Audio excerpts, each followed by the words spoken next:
Hey guys, this is Cody Jones with Jangus Genetics LLC. Checking out some cows. We're custom grazing, we're just rotating.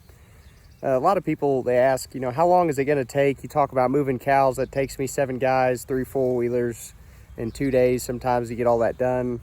No, we just open a gate or a gap. A big move for me, quarter mile down the lane or something.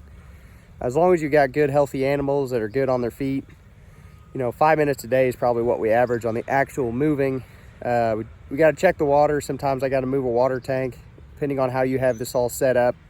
If you're using portable fence, that'll take longer. If you got to move the water tanks, that'll take longer.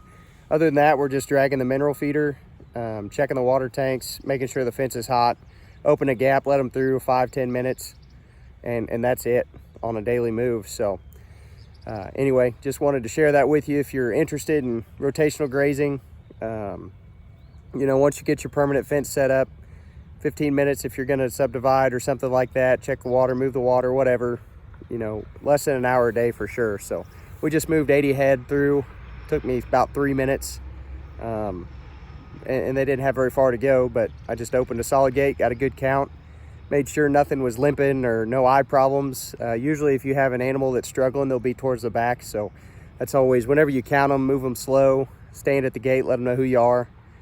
If they're nervous when you're starting, back up a little bit, give them some space, but always see those last few animals that come through, because if you're going to have an issue, they'll be at the back. Pink eye, foot problems, pneumonia, sick, ears down, whatever, that's going to be at the back of the pack.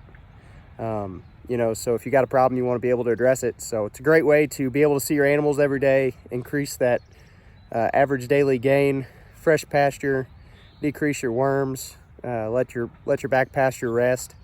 And it's really awesome for the soil, for your pocketbook, for the cattle, livestock health, and just growing more grass to be more profitable. So we're in a pretty severe drought. We haven't had 3 inches of rain over here since January 1st. In this part of the world, we usually average about 43 inches of rain a year. And I'd say 70% of that we should have already had by 1st of June.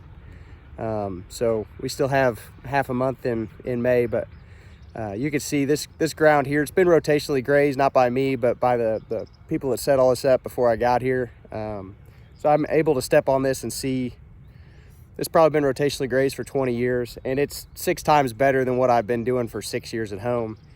And what I've been doing for rotationally grazing on 6 years at home is still twice as good as any other pastures that you're going to walk around and see where they're just turning the cows out and letting them go. So it's amazing to see.